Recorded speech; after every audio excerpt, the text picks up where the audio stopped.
जय माता दी।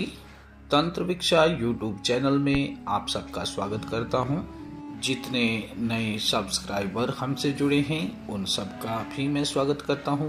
अगर आपके ऊपर किसी देवता की हाजिरी या सवारी आती है, आप कोई गद्दी लगाते हो, अपनी गद्दी पर चिराग बत्ती करते हो, तो यह वीडियो आपके लिए विशेष तौर से महत्वपूर्ण है, क्योंकि यदि इस चीज की तरफ ध्यान नहीं दोगे, इस तरीके से भी आपकी सवारी, हाजिरी और देवता को बंद किया जा सकता है।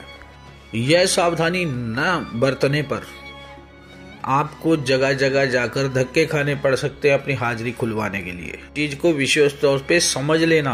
वीडियो अगर लंबी हो गई तो सुन लेना, मैं कोशिश करूंगा वीडियो लंबी ना हो। आप मेरे चैनल पर नए हैं तो चैनल को सब्सक्राइब कर लें, जिससे हमें के लिए जानकारी भरी नई नई वीडियो बनाने में प्रोत्साहन मिलता है। जो चिराग आप लगाते हो उसकी बड़ी बत्ती, उसमें डाली जाने वाली बत्ती बड़ी महत्वपूर्ण होती है। खास तौर पे तब जब आप चिराग लगा के हट चुके होते हैं, चिराग बढ़ जाता है और बची हुई बत्ती का आप क्या करते हो। अक्सर बहुत सारे लोग ऐसे धोखा खा जाते हैं।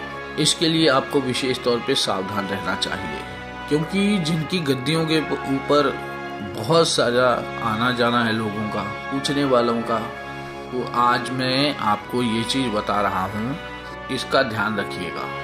तंत्र क्रिया करने वाले तांत्रिक लोग इतना सूक्ष्म रूप से तंत्र करते हैं, आगे चलकर जिसका निराकरण करना मुश्किल हो जाए। मुश्किल ना भी हो, लेकिन बहुत ज्यादा कठिन हो जाता है। कठिन इसलिए हो जाता है कि किसी को पता ही नहीं चलता कि हुआ क्या है।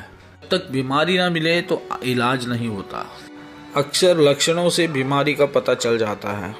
अग्यार की राख, अगरबत्ती, धूप के अवशेष और दिए की बत्ती का काम निपटने के बाद इन्हें किसी बढ़िया पॉलीथीन में डाल के एक और रख लें कि आपके घर के आसपास कोई नदी या कोई नहर है तो आप उसे उसमें अपने हाथ से प्रवाहित करें। अगर आपके घर के आसपास या स्थान के आसपास नदी, नहर कुछ नहीं है तो आप इन्हें आबादी से दूर जाकर जमीन में दबा दें। इससे होता क्या है, आपके जो दिए की बत्ती होती है उस पर कुछ तंत्र क्रिया करके कोई भी व्यक्ति जिसे जानकारी होगी वो आपकी शक्तियां खींच सकता है। मैं ये बता रहा हूँ कि कुछ लोग तंत्र को बड़ा सूक्ष्म तरीके से करते हैं। हो सकता है 99 लोग ना करें, उनमें से एक जो बचा है हो सकता है उसके शिकार आप हो जाओ। इसलिए ये चीज बड़ी महत्वपूर्ण है। आप अपनी गद्दी पे लगने वाले चिराग या दिए की बत्ती को बड़ा हिफाजत से करने के उपरांत एक जगह एकत्रित कर दें और अपने हाथों से जाकर उसे जल प्रवाहित करें।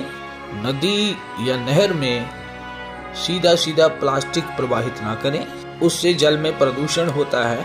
तो आज के भूमिगत जल की कमी के कारण सरकारें अक्सर नदी या नहरों के पानी को फिल्टर करके ऐसे शहरों में सप्लाई देती है जहाँ पे पानी नहीं है। तो पूजा पाठ करने वाले व्यक्तियों को विशेष ध्यान देने की आवश्यकता है कि पानी में सिर्फ वो चीज डालें तो उसमें घुल या सड़ जाए, लेकिन प्लास्टिक इत्यादि कभी सीधा नहीं डालना चाहिए पानी में।